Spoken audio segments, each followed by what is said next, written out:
Henry Thompson's life was built on small repetitions, the kind of repetitions that no one else noticed, but to Henry they were everything. Each morning began the same way.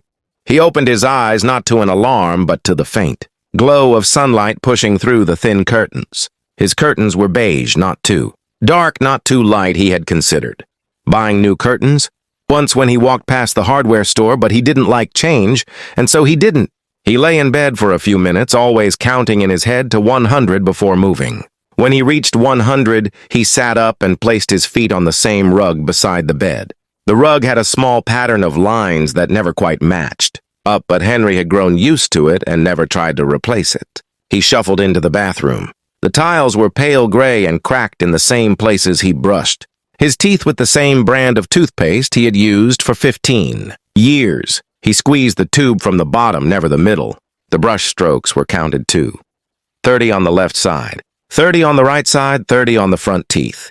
He rinsed the brush, placed it in the same cup, and filled the cup with water halfway, never all the way. After washing his face, Henry returned to the kitchen. He opened the same cabinet and pulled out the same jar of coffee grounds. He measured 2 spoonfuls into the same coffee pot.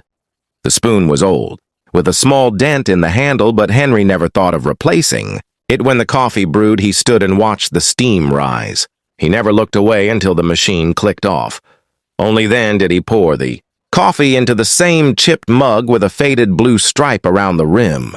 He sat at the same chair near the window and stirred his coffee 3 times with the same silver spoon. He sipped slowly, counting each swallow. 1, 2, 3, until the cup was empty. He set it down in the exact same place on the table, always leaving a faint ring. At 6:50, he rose, walked to the hallway, and put on his shoes. Left shoe first, right shoe second. He double-knotted each lace. He had tried triple knotting once, but it didn't feel right, so he went back to double. He then picked up the folded newspaper from the porch. The delivery boy never missed a day. The paper was always in the same plastic sleeve. Henry peeled it off carefully, folded it, and placed it on the table. He read the headlines, then every section in the same order. Local news, national news, weather, sports, obituaries. He never skipped the obituaries. He liked to see the names. At exactly 8 o'clock, he folded the paper again, this time into a perfect square, and slid it onto the shelf by the window. The stack of papers was neat and tall, reaching nearly to the bottom of the window ledge. He never threw them away. He liked the weight of them, gathering year after year. He reached for his keys, always on the same hook in the hallway. He stepped outside, locked the door with the same turn of the wrist, and started the walk to the bus stop. He greeted the same neighbor, Mrs. Jenkins, watering her plants.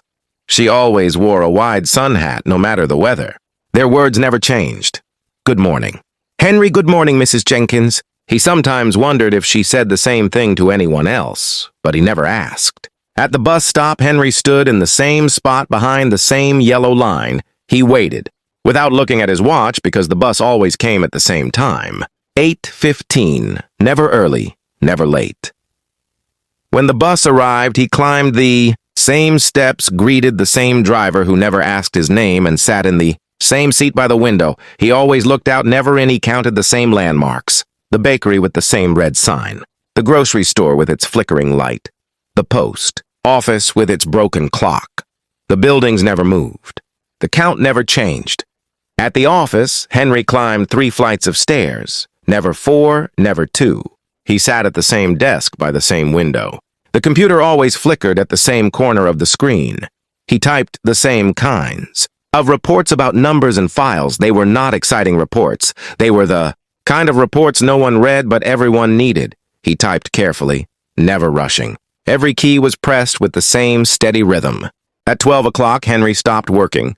He opened the same brown paper bag he had packed. In the morning, inside was always the same sandwich. Cheese, lettuce, bread, no tomato, no mustard, no change. He ate it slowly, chewing each bite 10 times. He finished with an apple cut into 8 even slices. He placed the apple core in the same trash bin lined with the same plastic bag. At 5 o'clock, he turned off his computer, stood up, and walked back to the bus stop. He sat in the same seat again and counted the same buildings again. He always counted them in the same order. He never missed one. When he reached home, he unlocked the same door with the same key, and hung it back on the same hook. He took off his coat, folded it, and placed it on the same chair he heated. The same bowl of soup from a can, stirring it 3 times before eating. He washed the bowl, placed it in the same cabinet, and sat in the same chair with the same book. The book was long and dull. He read the same page twice, sometimes 3 times, because his eyes drifted, but he never skipped ahead. At 9 o'clock, he turned off. The lamp walked to his bed, placed his slippers side by side, and lay down. He pulled the blanket up to the same spot on his chest. He closed his eyes at the same moment every night and slept. The next day began the same way: coffee, shoes, newspaper, bus work sandwich, bus soup, book sleep, over and over again. Henry's life never changed, and Henry never asked it to.